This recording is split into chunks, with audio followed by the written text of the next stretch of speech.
Então, veja aqui nesse mapa, nessa cor marronzinha mais escura, é o território púnico, só para a gente localizar geograficamente. Veja que vai englobar a costa norte da África, vai englobar até a Europa. Estão vendo lá? E em todas essas regiões vão ser encontradas evidências de um tipo de sacrifício.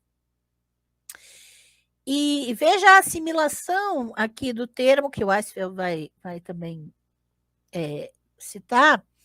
Perceba que tanto o termo para rei quanto o termo para Moloch é o mesmo, porque se refere às consoantes. E é só no texto massorético, só no texto vocalizado, que você vai ter a diferença e aquelas 8 ocorrências do suposto Moloch que nós vimos no começo da live. Tá? Então é importante que você perceba o que está implícito aqui. Então, o pesquisador Haider e o John Day entendem que o nome Moloch, ou Molech, ou Moloch, né, é derivado do radical semítico ocidental comum de Molk, que significa governar ou ser rei. O John Day argumenta que se trata de um substantivo próprio, cuja vocalização foi deliberadamente distorcida pela substituição massorética das vogais de bochete, vergonha. Essa visão inicialmente proposta por Geiger é apoiada pelo argumento de que a palavra Molk parece substituir o nome Baal em alguns textos bíblicos. E você vai perceber que também tem textos que misturam Baal no meio de um sacrifício de crianças, que aí você vai perceber que não tem nada a ver com uma divindade chamada Moloch. Esse é o tipo de sacrifício que está se referindo esse termo. Então, considerando que vários nomes de divindades do antigo sudoeste asiático estão relacionadas à palavra semítica Molk, a possibilidade de que Moloch tenha se desenvolvido a partir do nome de um desses deuses rei, né, levou muitos estudiosos a oferecer vários perfis desses deuses, em apoio à identificação explícita de Moloch com divindades como Milcom, ou o Adata Miluk, ou Milki, né?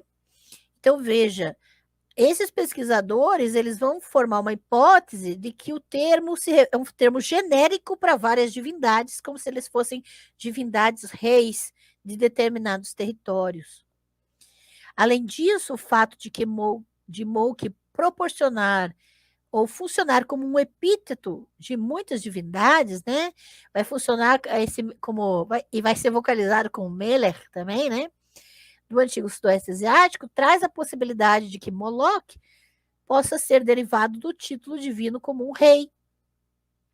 Entretanto, é improvável que os títulos Melech ou Moloch funcionem no lugar do nome de um desses deuses, especialmente devido à insuficiência de evidências que os ligam ao sacrifício de crianças. Então, veja o que eu fiz aqui, o que eu trouxe fundamentado na pesquisa da doutora Francisca.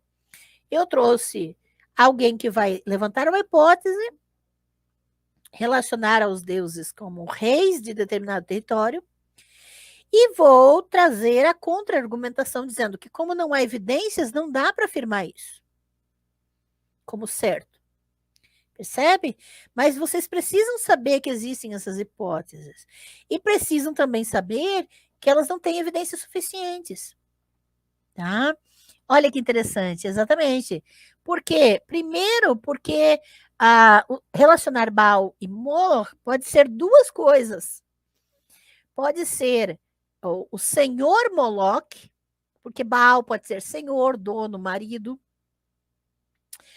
Ou pode ser o sacrifício Molk a Baal.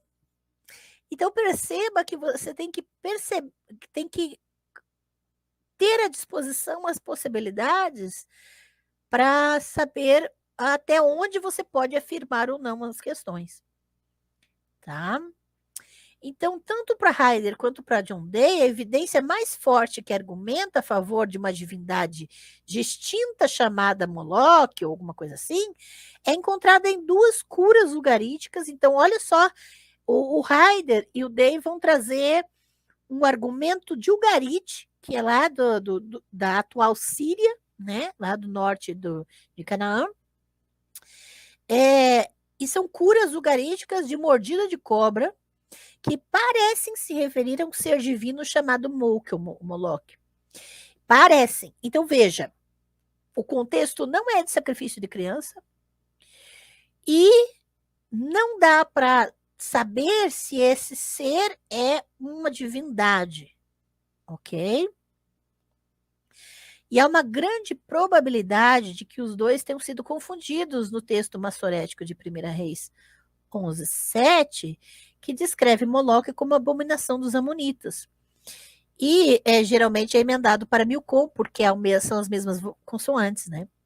Além disso, a evidência das curas por picada de cobra é extremamente incerta. Então, você não tem uma evidência consistente para fortalecer essa tese do Haider e do Day.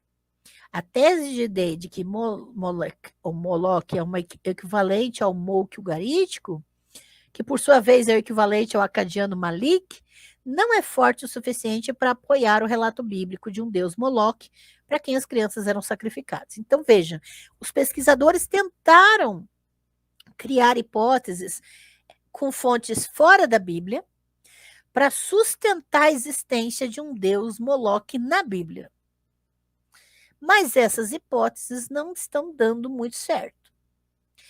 Então, as evidências de um deus ugarítico Molk ou Moloch são muito escassas e não há nada que associe esse Molk ou Malik ao sacrifício de crianças, como esse termo é associado na Bíblia.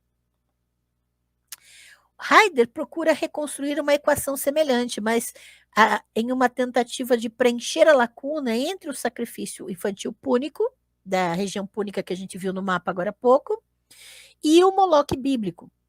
E ele postula uma identificação adicional com o deus fenício Melkart, argumentando que esse Moloch, o Molech, né, é o equivalente ugarítico Molk, que é o equivalente acádico Malik, e que é equivalente ao fenício Melkart. Então, veja, eles pegam divindades ou termos de culturas e contextos diferentes e dizem isso aqui equivale a tudo isso. E eles estão passando por cima de inúmeras questões para fazer essa generalização. Tá?